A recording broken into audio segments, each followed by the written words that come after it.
जय राधा माधवा जय कुंज बिहारी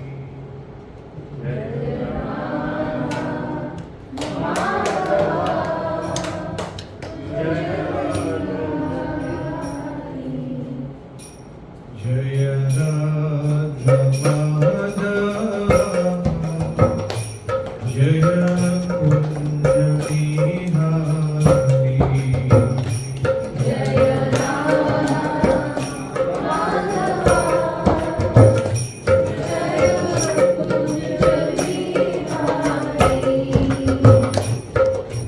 गोपी जन वल्लभा जय गिरिवरधारी जय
भगवते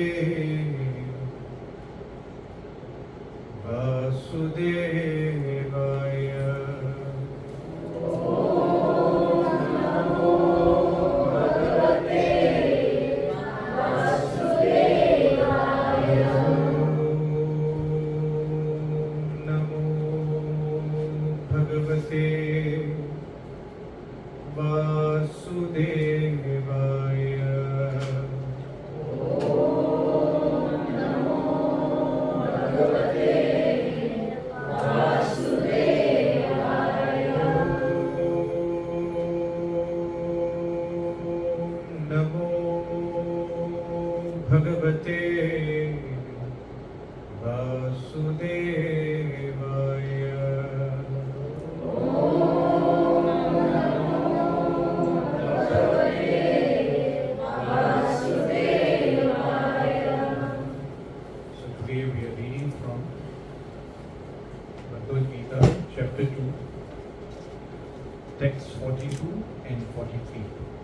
So this verse, these two verses, Prabhupada actually writes them together.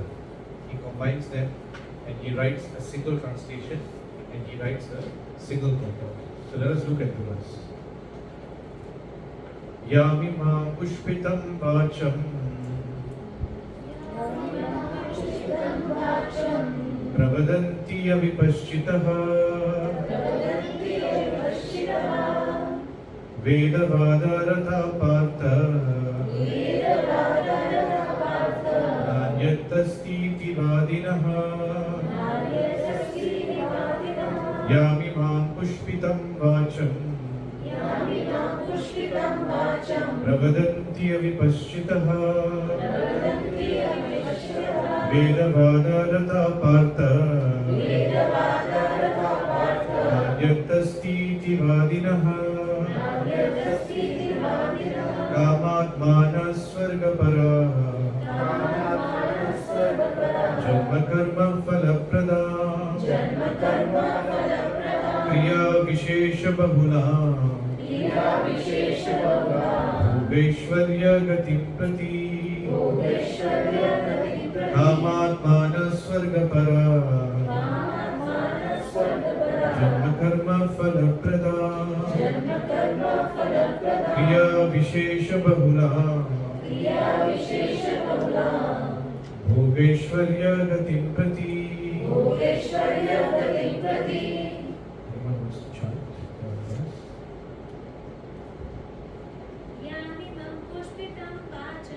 Yamimam pushpitam vacham Pravadanti avipashchitaha Vedavadarata partha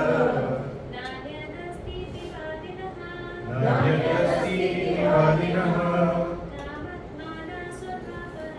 Kamatmana swargapara Janma karma phala Kriya vishesha bahula Bhuveshwarya gatim prati Yamimam pushpitam vacham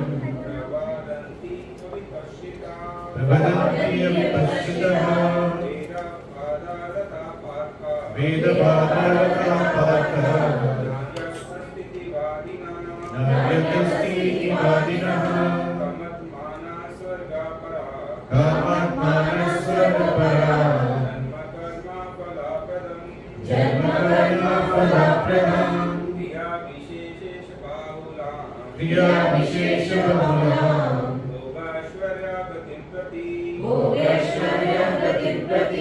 Please repeat the synonyms. Yam imam. All these. Pushpitam. Flowery. Vacham. Words. Pravadanti. Say. Avipashchitaha. Men with a poor fund of knowledge. Vedavadarataha. Supposed followers of the Vedas. Partha. O son of Pritha. No. Never. And yet. Anything else. Asti. There is. Iti. Thus. Vadinaha. The advocates. Kama atmanaha. Desirous of sense gratification. Swargaparaha. Aiming to achieve heavenly planets. Janma karma phala pradam. Resulting in good birth and other fruitive reactions. Kriya vishesha. Pompous ceremonies. Bahulam. Various. Bhoga. Incense enjoyment. Aishwarya. Opulence. Gatim. Progress. Prati. Towards. Translation and purport by His Divine Grace A.C. Bhaktivedanta Swami Srila Prabhupada Ki. Please repeat the translation. Men of small knowledge are very much attached to the flowery words of the Vedas, which recommend various fruitive activities for elevation to heavenly planets, resultant good birth, power, and so forth. Being desirous of sense gratification and opulent life, they say that there is nothing more than this. Please hear the purport. People in general are not very intelligent, and due to their ignorance, they are most attached to the fruitive activities recommended in the Karma Kanda portions of the Vedas. They do not want anything more than sense gratificatory proposals for enjoying life in heaven, where wine and women are available and material opulence is very common. In the Vedas, many sacrifices are recommended for elevation to the heavenly planets, especially the Jyotishtama sacrifices. In fact, it is stated that anyone desiring elevation to heavenly planets must perform these sacrifices. And men with a poor fund of knowledge think that this is the whole purpose of Vedic wisdom. It is very difficult for such inexperienced persons to be situated in the determined action of Krishna consciousness.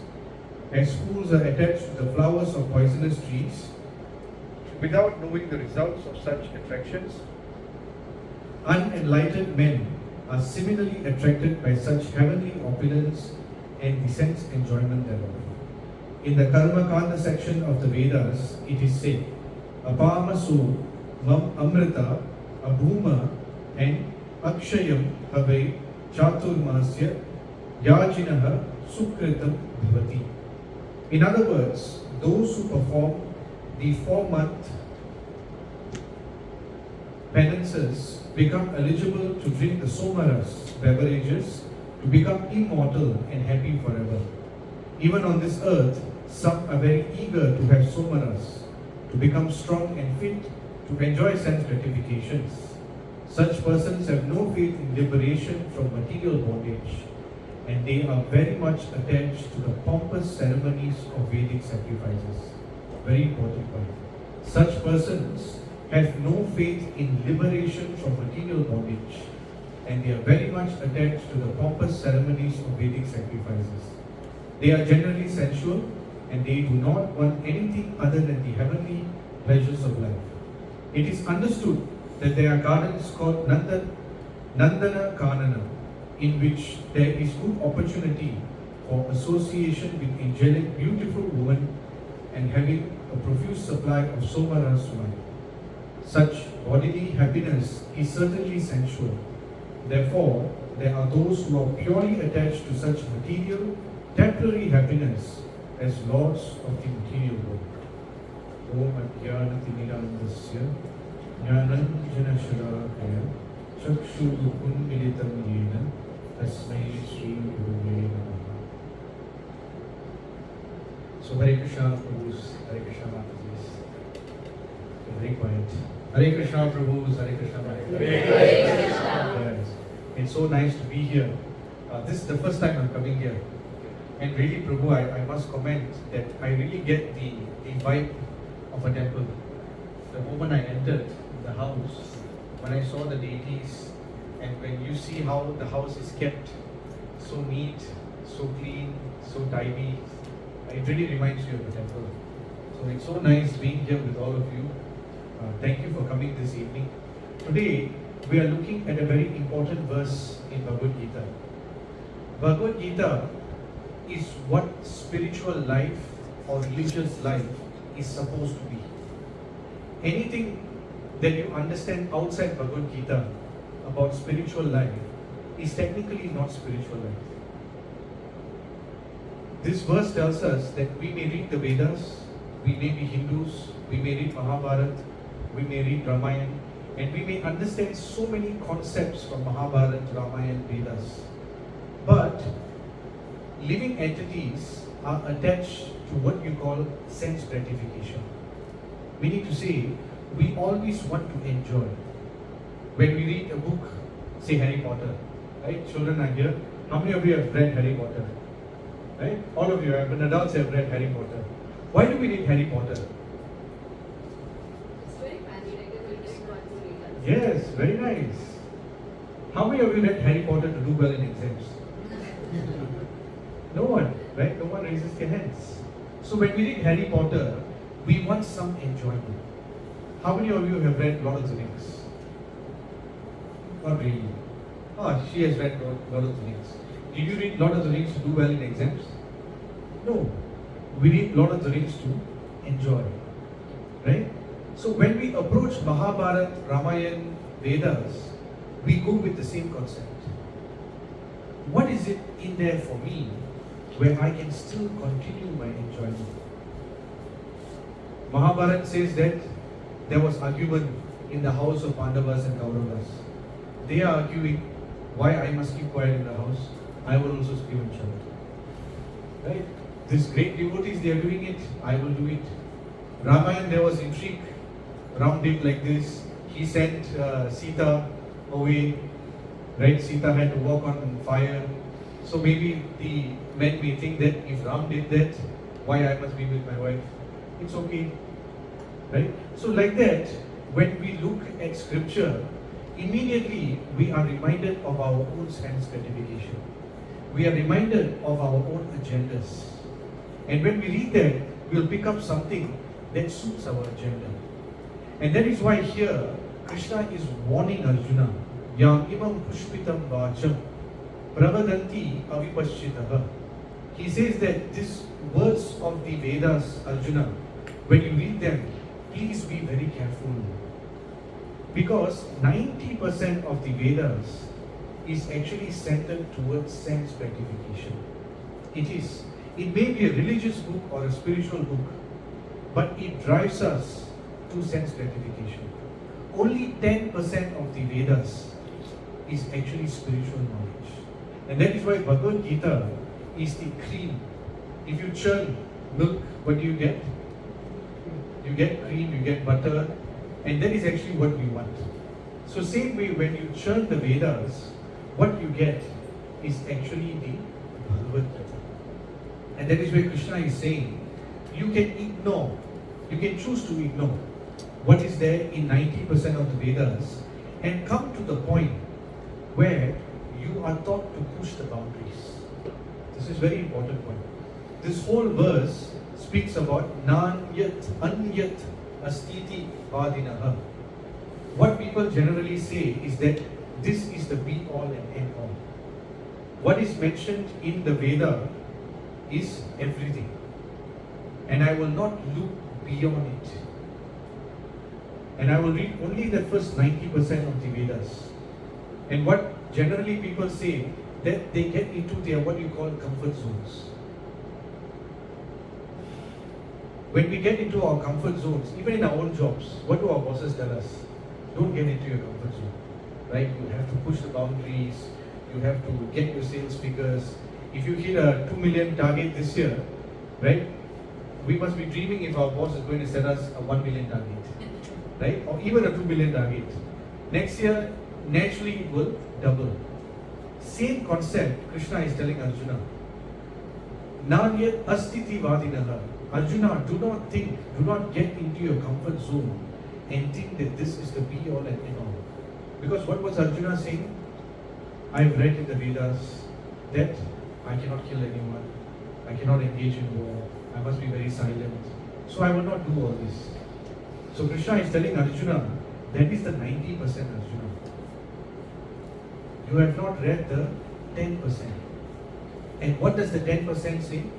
He tells Arjuna, you just listen to what I am telling you. Because the whole Vedas, there is only one goal. And that is actually to understand Krishna. So this whole verse is directed to the living entities to come out of their comfort zones when it comes to spiritual life. Spiritual life many times becomes a co-curricular activity. Do you have a co-curricular activity in school? What do you do? Basketball, CCA, right? Do you take notes for basketball? Do you do it every day? Very good. During exam period, do you continue to play basketball every day? On the day of your exams? Right. So this is the meaning of a co-curricular activity. Right? He's very honest. It's so nice. This is called a co-curricular activity. So when it's required, I may touch it. But it's not my life.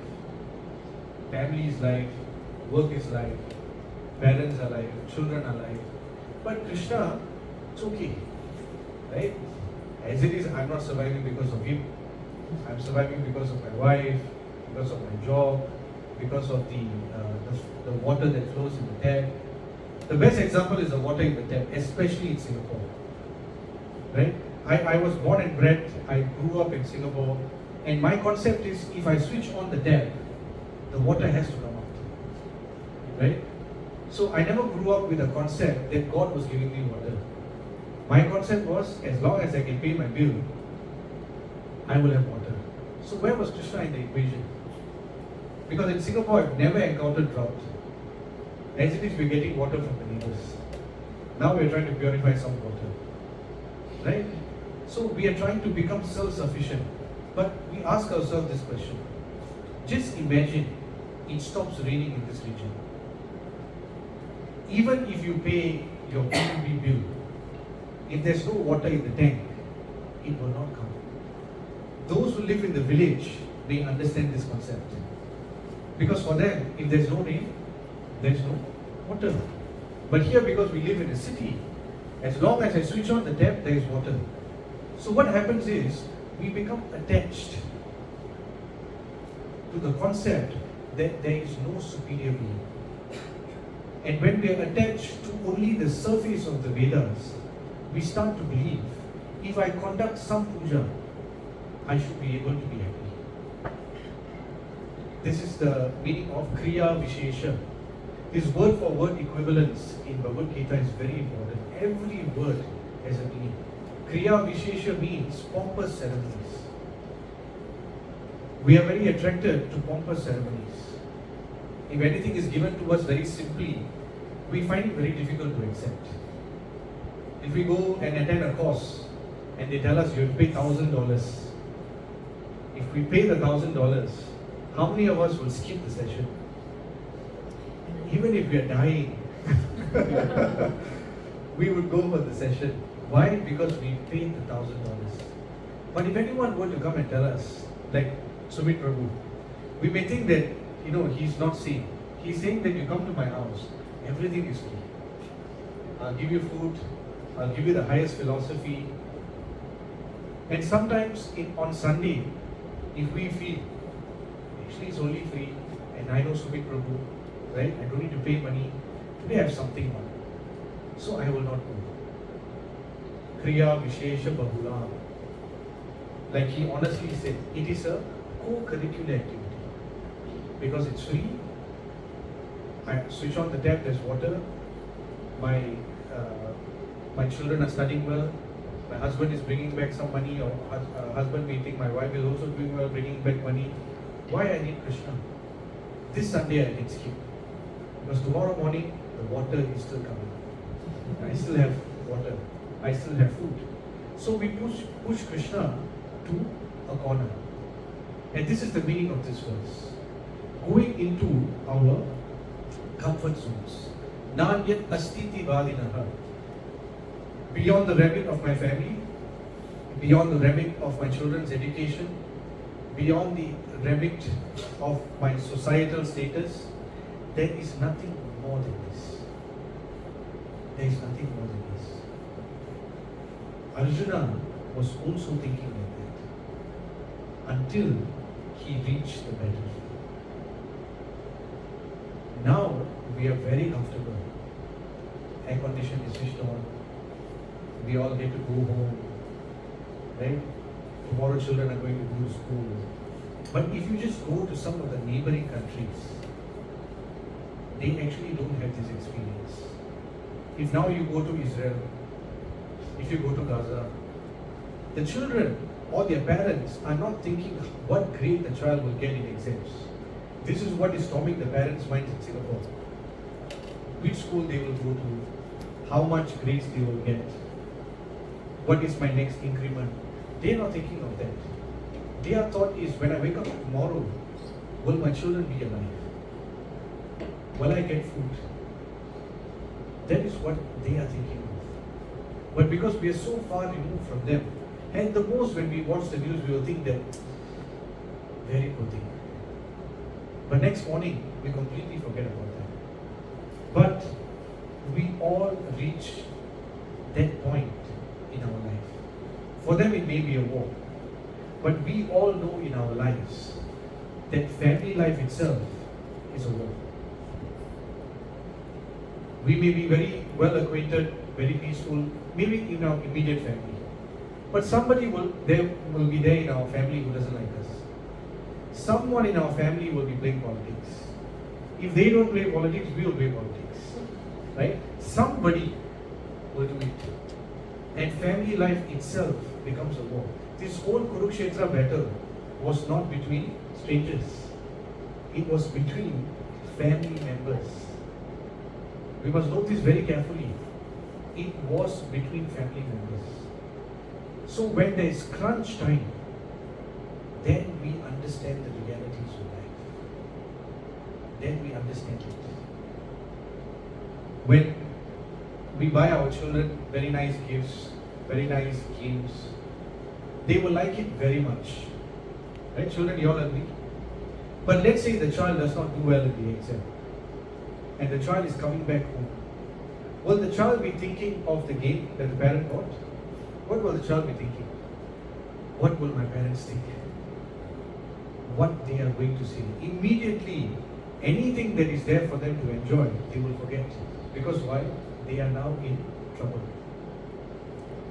Morning when we go to work, our wife or husband tell us that today is maybe Diwali, or tomorrow is Diwali, this week is Diwali. I'm going to cook a very pompous meal for the family. Right? Pizza, fries, everything is going to be there. Husband goes to work thinking about this. I'm going to come back, I'm going to enjoy with my family, watch some TV. He reaches office, the boss tells him, don't go to your table. Come and see me. He goes into the boss's office, the boss tells him, you're fired. You don't have a job. Same thing, the wife has already said, you will come back, you will enjoy all this. But if you were in that position, would you be thinking of the pizza and the fries that await you at home? No. What will we be thinking? What am I going to eat next week? Because now I don't have a job. This is the concept of Yam Imam Pushpitam Vacham. The living entity becomes very satisfied with just what we have now. We think that this is going to last for a lifetime. This peace that we have with our family, this peace that we have with our society, this permanence that we have in our work, it is all going to last. But it is all coming to an end. It may not take 10 years, 15 years. This peace now, we may think that now I'm going to go back home, I'm going to speak very sweetly to my children today. I don't want to get angry with them. When we come in, the house is upside down. And they give us their grade paper, it is not what we expected. Whatever we had planned in permanence, that from now onwards I'm not going to get angry, didn't even last half an hour. So everything that we plan in life, whether we want to be kind, whether we want to hold a job, whatever we want to eat, anything that we plan in life always has its time span. So Krishna is telling Arjuna here that it's alright to be happy. But do not get too comfortable, Arjuna. Kriya Vishesha Bahula. Don't be attracted to pompous things. Don't be attracted to just big things. It is the small things that you do in your life, Arjuna, which is very, very important. And he gives so many instructions to Arjuna on how to conduct his life on a daily basis. And in Srimad Bhagavatam, when Bhagavatam was being spoken by Sutta Goswami, he speaks this to the sages of Naimisharanya. The Naimisharanya sages were actually involved in invoking a grand yajna, a pompous ceremony. as we all know. Right? At least in our culture, the moment we see fire, we get excited. I mean, of course, not the house burning. But the moment we see a pujari sitting there, some fire is there, he's saying something we all don't understand, we get very happy. If we understand, we're not so happy. I also know this. He must say something we don't understand. Then we get very excited. But in Bhagavatam, Naimisharanya, the sages, they were invoking a yajna that was so huge. But when Sutta Goswami started speaking about Bhagavatam, the Naimisharanya sages stopped the fire sacrifice. They tell him that Karmani Asmin Anavase, Dhuma Dhumra Manam Bhava. They say that, my dear Sutta Goswami, after you started speaking Bhagavatam, we realized one thing. This whole fire sacrifice only produced one outcome. Dhuma Dhumra Manam Bhava. Our bodies became black from the smoke. That's all. We never relished anything. For so long we were thinking, all these fire sacrifices, the one that is sustaining us. But Apa Yayati Govinda, when we started speaking about Krishna, then we started to relish what life really means. Now we are experiencing life. Because we are hearing Bhagavad Gita, we are hearing about how to conduct ourselves, we are hearing about how to come out of our comfort zones, we are hearing how to live with society. So they were thinking, we need something practical. We don't simply want to engage in some act that just satisfies our senses. So they're saying, continue speaking, continue speaking. So Bhagavatam tells us that the object that we select in our lives is very important. The content that we select. The content that we select is very important. What do we hear on a daily basis? What do we speak on a daily basis? We speak about consuming. Consuming means we talk about food. And very popularly, we usually speak on diet. Nowadays, different diets are very popular. Keto diet, intermittent fasting. Right? These things are very popular in Hindu. So we take on to those things. But the concept of all this diet is be careful of what you eat. That's all there is to it.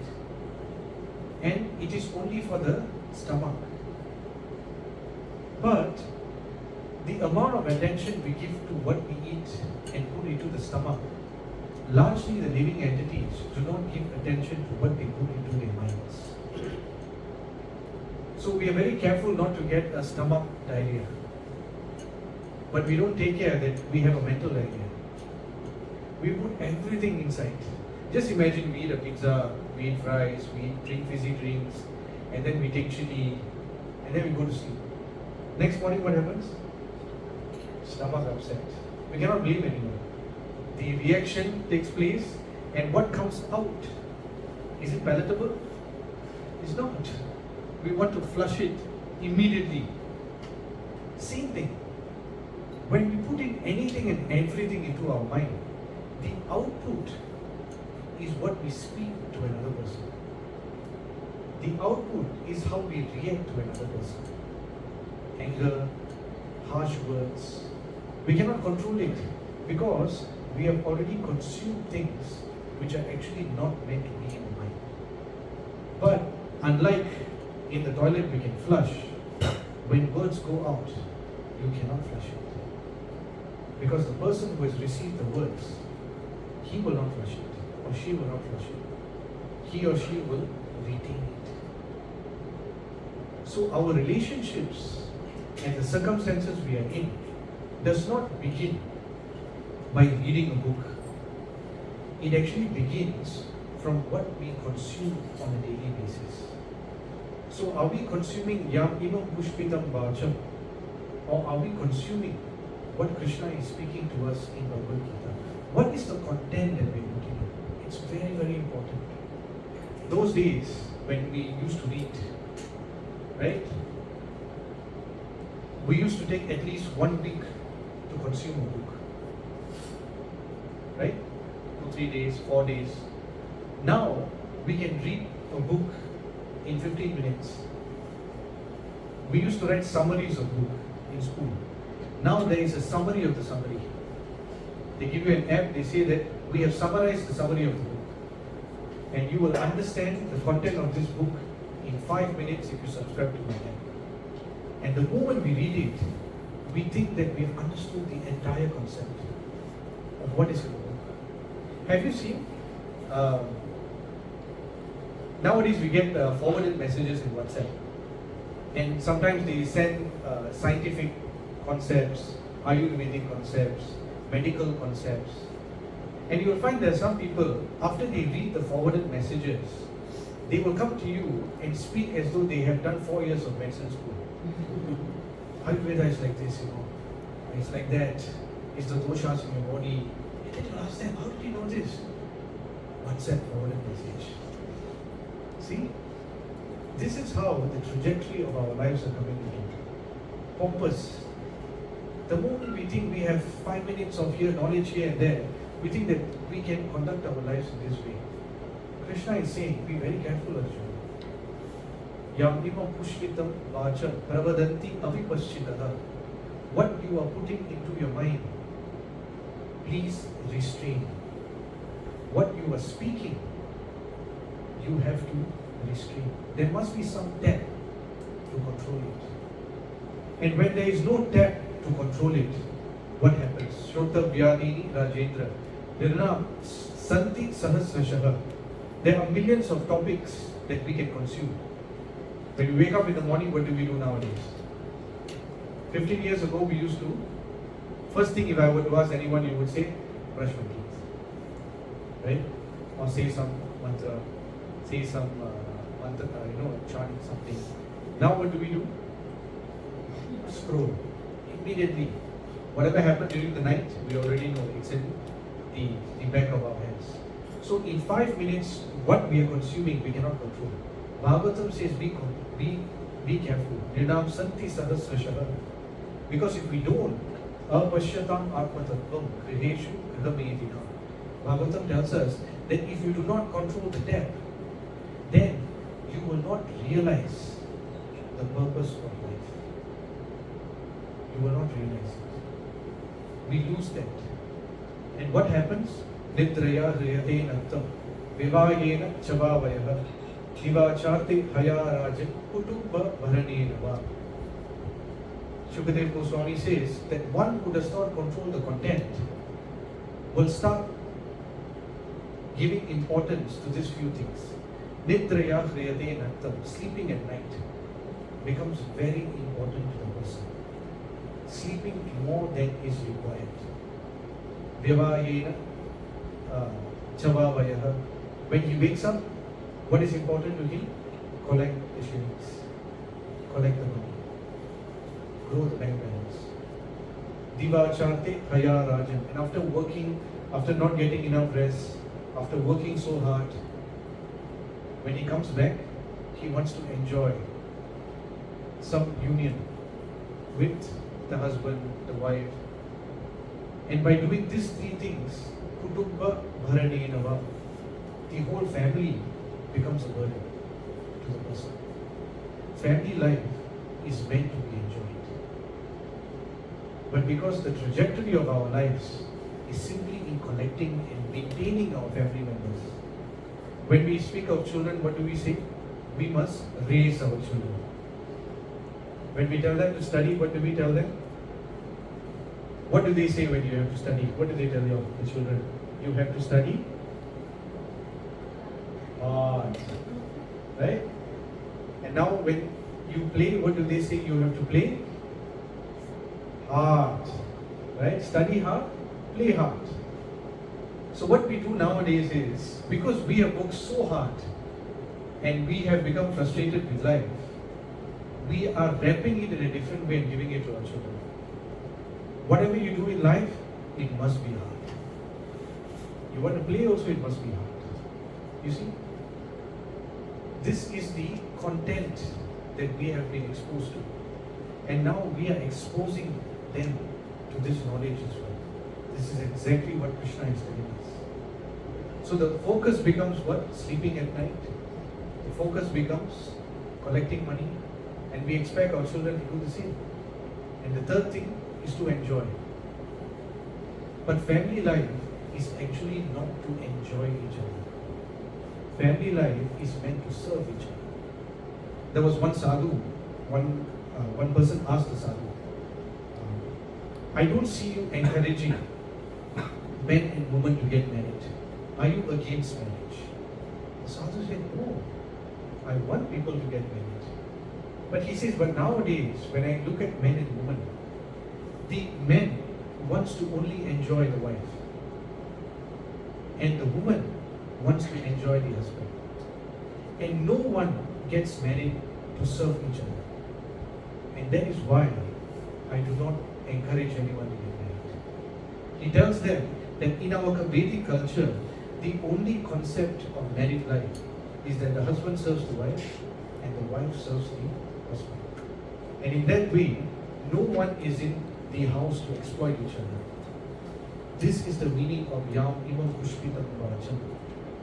This is exactly what Krishna is telling us here. Rather than be enamored as what is in the surface of relationships, circumstances, family life, work, he tells Arjuna, look deeper into what are the purposes of these things. So in conclusion, there is one very beautiful example of a person who was attached to pompous ceremony.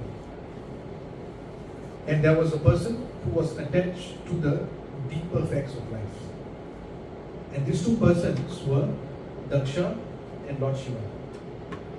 Daksha was the Prajapati of this universe. Meaning to say, after Brahma created, he wanted to progenitate. And he engaged Daksha to produce more living entities. So Daksha took it upon himself not just to progenitate, but to also look after his children. And what did he do? After he progenitated, he started to conduct sacrifices, fire sacrifices, puja, so many things, with only one purpose, so that he and his children can enjoy. That was his purpose of doing anything, any puja, going to temple, anything. So he conducted that. So he invited everyone in the universe, because he's Prajapati. Usually when we have some function, we'll invite our relatives. Daksha's relative means they come from different planets. So he invited all of them. So everyone came. Brahma came, his father, and Lord Shiva also came. So technically speaking, Lord Shiva, materially speaking, was Daksha's son-in-law, right? Because Sati was married to Lord Shiva. But universally, Lord Shiva was greater than Daksha. So Daksha enters the fire sacrifice. Everyone stands up. It is mentioned in Bhagavatam, his body is blazing, glowing. So when he comes in, he is very proud that he is conducting this pompous ceremony. He is very proud that I am so affluent, I can do all this. I have a family, everything is balanced, I have a car, I have a good job. Right? His job is supremely great. No one can buy. Right? He is a progenitator. But he is very comfortable with all these things. And the moment he enters, everyone rises up because he is so well balanced. Right? But two persons don't stand up. Who are they? Who are they? Yes, Lord Shiva and Brahma. Did Brahma have to stand up? Because he was the father. Father doesn't have to stand up. Did Lord Shiva have to stand up? Everybody's confused. No, he did not have to. Because when he's performing a puja, Lord Shiva is not attending it as the son-in-law. He's attending it as a beneficiary of the sacrifice. Because if any sacrifice were to be completed, you need Vishnu, you need Brahma, you need Shiva. So Lord Shiva was using his common sense, right? I'm not your son-in-law. So he did not get up. But what did Daksha feel? Right? Just imagine, this man has everything in life. Everyone stood up. One innocent person did not stand up. What did he do? Immediately he became envious. Why do these things happen? Because Daksha was in his comfort zone. When we're in our comfort zone, negative qualities will immediately attach themselves to us. It's a very important point. And immediately he became envious. Why is he not standing up? And when envy, he let it linger, he started criticizing Lord Shiva like anything. Just imagine if someone criticizes you and you and the other criticizer are the only persons in the room. It's still okay. You have a go at him, he has a go at you, it's fine. Just imagine, all the important persons in the universe are actually present. And you are insulted in front of all of them. And you know what he tells you? He says that this Lord Shiva is the dirtiest person I've ever seen. Everyone takes a proper shower, he bathes in the ashes. I live in such a pompous house. Where does he live? Crematorium. Right? He has the eyes of a monkey. He tells him that. Can you imagine? Very hard words. And then lastly he tells him that I was a fool to get my daughter married to you. Everything breaks, you see. Relationship broke, envy in the heart, because he was attached to only pompous things. And when he said that, what did Lord Shiva do? Did he stand up and take out his Trishul? Man, come on, now I'm going to show it to you. What did he do? Sorry? Walked away. Yes, he kept silent. Silence. This is the difference between a person, Kriya Vishesha Bahulam, Bhogeshwarya, is Daksha. But what Krishna is speaking about is a person like Lord Shiva. He knew the finer intricacies of life. Daksha thought that now if I throw my word, nothing is going to happen after this. His head was going to go. But Lord Shiva knew, if I throw my word, what is going to come after this? This is high grade living. This is Lord Shiva. Just imagine, he did not have a BMW, right? Lord Shiva was such a person, sometimes Sati was upset with him. Because everyone had a house, but he did not have a house. He was living under a tree. But all the houses that we have, whether we have condominium, whether we landed property, whether we drive a Mercedes, is it easy to control our anger? Is it easy to purchase a BMW, or is it easier to control your anger? How many of you say easier to control anger? He was going to raise his hands. Good. I give you 15 more years. You will understand. Right? It's very difficult. So what Lord Shiva was doing was the more difficult thing. He kept silent, and as Mansi rightfully said, he walked away. But what continued to happen? Nandi became very angry because his master was insulted. And in that verse, in that part of Bhagavatam, the same point comes up. Nandi says, all you Brahmanas are only attached to pompous ceremonies. He mentions that in Bhagavatam. That is why you behave like this. So I curse you that you will lose your Brahmanical power. And what did the Brahmanas do? You curse us, we also curse you. So what was happening? Cursing and counter-cursing, cursing and counter-cursing. And when Lord Shiva saw this, he became very morose. He was hurt. Not because Daksha insulted him. He was hurt because all his children were behaving in such a way. Nandi and the Brahmanas both were his children because he is the father of the universe. So he became very morose and he walked away. And the moment he walked away, Daksha cursed Lord Shiva that you will not get the oblations of this sacrifice. And so everyone went away. Lord Shiva went to Mount Kailash. And then Daksha started to prepare for the next pompous ceremony, Kriya Vishesha Bahulam. He started to prepare. And when he was putting the invitee list, right, someone wrote Lord Shiva, he struck it out. I don't know whether you all have prepared your guest list whether your children were getting married or birthday, always some intrigue will be there. Your uncle didn't talk to me properly. I'm not inviting you. Then the wife will argue, the husband will argue. Eventually, by the time you come to the invitee days, there's a war in the house. Same thing happened in Kailash. Right? No, not in Kailash, in Daksha's arena. But Daksha put his foot down and said, Lord Shiva will not be invited, so my daughter will not be invited. But Sati is daughter. So in Mount Kailash, another intrigue was expanding. Sati quietly went to Lord Shiva. And she said that, you see, they are all passing by Mount Kailash, wearing nice saris, nice jewelry, and they are all going to my father's house. Can I go? Right? You are so great. Started to very clear a little. It happens in all houses. Mostly husbands do that, right, to get something from the wife, but this time wife was doing it. And Lord Shiva looked at her and he told her, if you want to go, you go. But you do not have my blessings. Why? Because this Daksha, he is attached to Kriya Vishesha Bhavana, only pompous ceremony. He doesn't see people. He doesn't value relationships. Lord Shiva says that. He says that when you go into another person's house, you may think they are your relative.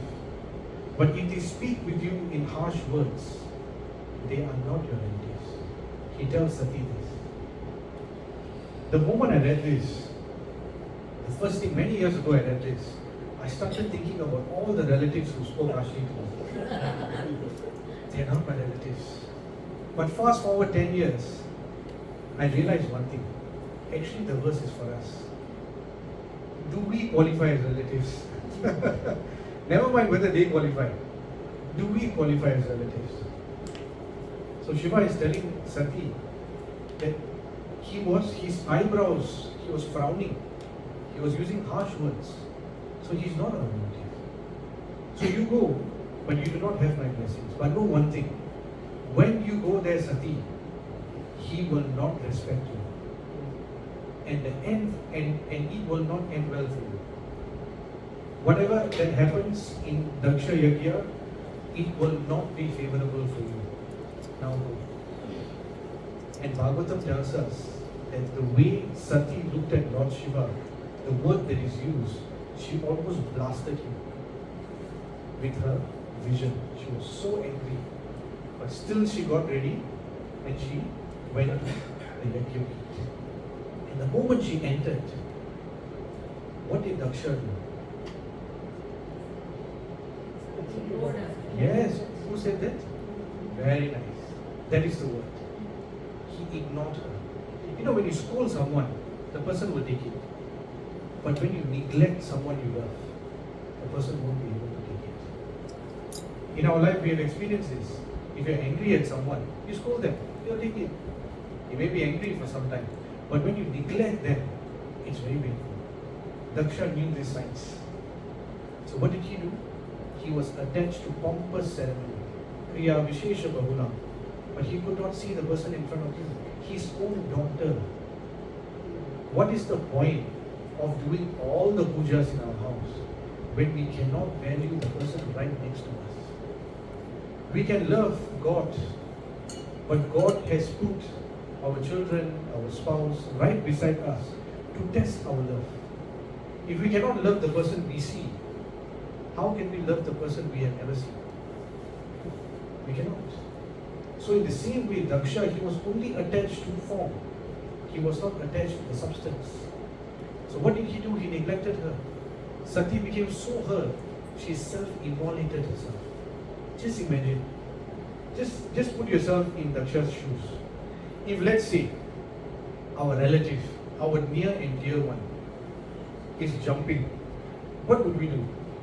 Would we, hey, go faster. Don't jump from the 4th, go to the 11th floor. Would we say that? Even if we hated them, we would say that, forget this crazy act. Come back. But what did Daksha do? He didn't say anything.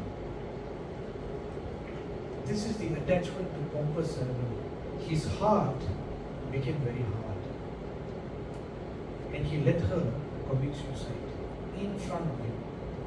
And the moment that happened, news went to Lord Shiva. And all the while Lord Shiva was silent. But this time, he got up. In Bhagavatam, the description of Lord Shiva is amazing. What I am going to tell you now doesn't do justice. Lord Shiva stood up. And the way he stood up, his hair, which is usually matted, right, started to become loose. And he started to laugh like a madman. And he started to dance. And everyone thought the world was going to end. And what did he do? He plucked out a bunch of hair, not a bunch, sorry, strand, just one strand. And he snapped it to the floor. And who came out? Virabhadra. And Lord Shiva said, now Virabhadra, go to Daksha Yajnapeeth and it should be annihilated. Virabhadra took the instructions, took all the bhutas, went to Daksha's Yajnapeeth. And what did he do? What was Daksha attached to? Kriya Vishesha Bahula Bhogeshwarya Gatim Gati. Everything that he was attached to, Virabhadra decimated. This is our life. Everything that we hold near and dear, and we think that this is sustaining us, Virabhadra in some form will come and take it away. It will happen. It has to happen. And the way he decimated, I will not get into the details, but eventually what happened? He caught Daksha. And what did he do to Daksha? He chopped off PG-13. Very violent for the children. Right? He chopped off his head. So now, just rewind. What did Daksha do? He didn't do anything. He was engaged in puja. He was engaged in proper ceremony. He thought everything was going well in his life. He was attached to so many things, but he was proud that I have everything, I'm very balanced. And he insulted a great personality. He was not able to restrain his anger, and eventually he lost his head. This is the essence of today's verse. It's good to read, but when we read, when we hear, are we extracting its essence? But now one may think in conclusion that then what was I do now? Should I stop my children from school? Should I not go to work? No. Manu did this very perfectly. He was a family man. Manu, father of mankind, he was a family man. Bhagavatam tells us, and this one verse will complete now, but he gives us a clue on how not to be attached to pompous ceremony only, and not just to be attached to form, but to be attached to Krishna. What did he do? He did few things. Sabharya Sapraja Kaman. He enjoyed family life with his family. He did that. Bhubuje Anya Virodhataha. But when he enjoyed his family life, he did not go against the principles of religion. He enjoyed, but he did not go against principles. And then what did he do? Rida Shrinvan Hare Katha. Every morning, he spent time chanting and hearing about Krishna. So he was comfortable in his life, but he wasn't in his comfort zone. There's a difference. We can be comfortable in life, but we should not enter into the comfort zone. So he Sabharya Sapraja Kama, he was enjoying with children, with wife, everyone else was there. But every morning he pushed himself. If he was waking up at 5, he woke up at 4:30. If he was waking up at 6, he woke up at 5:30. If he was waking up at 7, he woke up at 6:30. Just pushing a little. And to do what? To chant the names of Krishna. That was Manu's anchor for the day. As long as we are anchored each morning to Krishna, then anything that happens during the day will never shake us.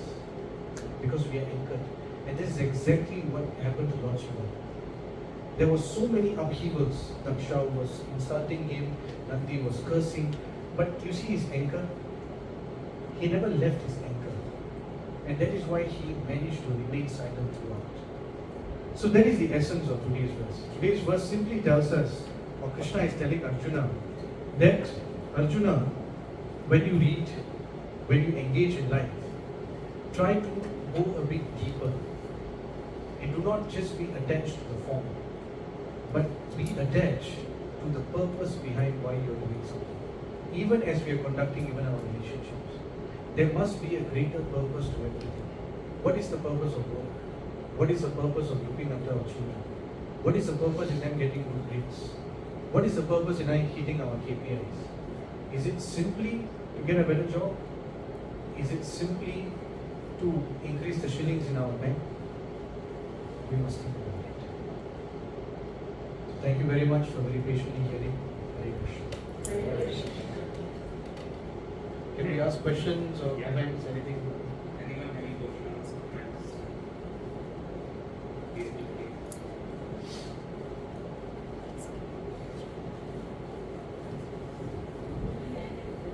Yes, And ma'am. you mentioned that someone is in the comfort zone, you absorb the negativity. Yes. So can you elaborate?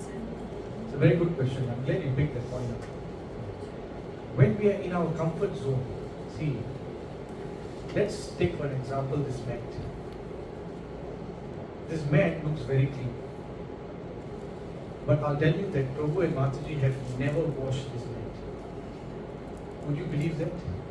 That they have never washed this, but it is clean. Would you believe it? No, you will never believe it. If I were to say that they at least 1 week once they wash this, and that is why it is clean, you would believe it. Right? Same way, when we want to clean something, we have to put in endeavor consistently. If you get into a comfort zone and do not clean it, what happens? It becomes dirty. If we leave our house just like that, and we get into comfort zone and we think that we're not going to clean, then dirt gathers. Especially in the corners of our house, you will see the dirt has gathered. So same way, when we get into a comfort zone and we do not chant, we do not engage in service, then like the carpet, the dirt gets attached to our heart. Day by day and day. And the projection of this dirt in our heart projects itself in anger, greed, lust, envy, in so many trajectories or corollaries. So that's the point, Mataji. Comfort zone means we stop progressing. We are happy with simply what is there at face value. But deep down, whether all these negative emotions are getting eradicated, we stop. I hope that's all. First time I heard this story. Thank you, Mataji. Anyone else have a question? Any questions? So I Yes. I think about the consuming right about some of the event food and everything, and then you said that we forget to consume for our mind, which is like making sales and the practices. So how we always say that we have to shut down, right? Our mind also get clear and clear, right? Like say something. Yes. Nice point. So you're asking how the mind gets purified, right? See, in Bhagavad Gita, Krishna tells Arjuna, Yato yato nishchalati, manas chanchalam astiram. He says that Arjuna, living entities, minds, it's always fractured. You understand the word fracture? Fracture or scattered. And he says that the aim of life is actually to reconsolidate the mind. Mind is always fractured. Case in point, example again, when we wake up in the morning, we're very peaceful. Our mind is very calm. But the moment you flick your phone, your mind goes in 10 directions. What Obama said, what Trump said, right? What Netanyahu is saying in Israel, what Lee Hsien Loong is saying here, what Shah Rukh Khan is saying there, right? What my child is doing. It's so many directions. It just splits. So when it becomes scattered, then a living entity cannot know what is peace. In a scattered mind, peace never takes place. So as Prabhu is asking and he is reminding us very nicely, when we engage in chanting and reading Bhagavad Gita and Bhagavatam, what happens is the mind gets reconsolidated. It anchors into the higher purposes of life. It starts thinking about higher things. When we think of higher things, we lose taste for lower things. Naturally, we will not get angry because we keep hearing every day the negatives of being angry. It pollutes our mind, it pollutes our body. Nowadays, we hear it maybe once a week. But every day, if you do it, then the mind keeps getting consolidated and consolidated and consolidated. So like that, Prabhu, very practically, the mind gets purified, consolidated. And with a consolidated mind, whatever action you take, it's very impactful. It's very impactful. I remember Bruce Lee once said, I do not fear a man who has practiced 1,000 kicks once. I am afraid of a man who has practiced one kick 1,000 times. This is what spiritual life is about. Right? Bruce Lee may not be a spiritualist, but the concept is the same. If we keep engaging in Krishna consciousness on a daily basis, the impact that it brings to our life is very great. Because we stand on the platform of the purified. I hope that's useful. Thank you. So should we chant now? Yes, sir. We should chant. Also we'll chant japa. So now we have gone through the theory of consolidating the mind. Now we will put it into practice.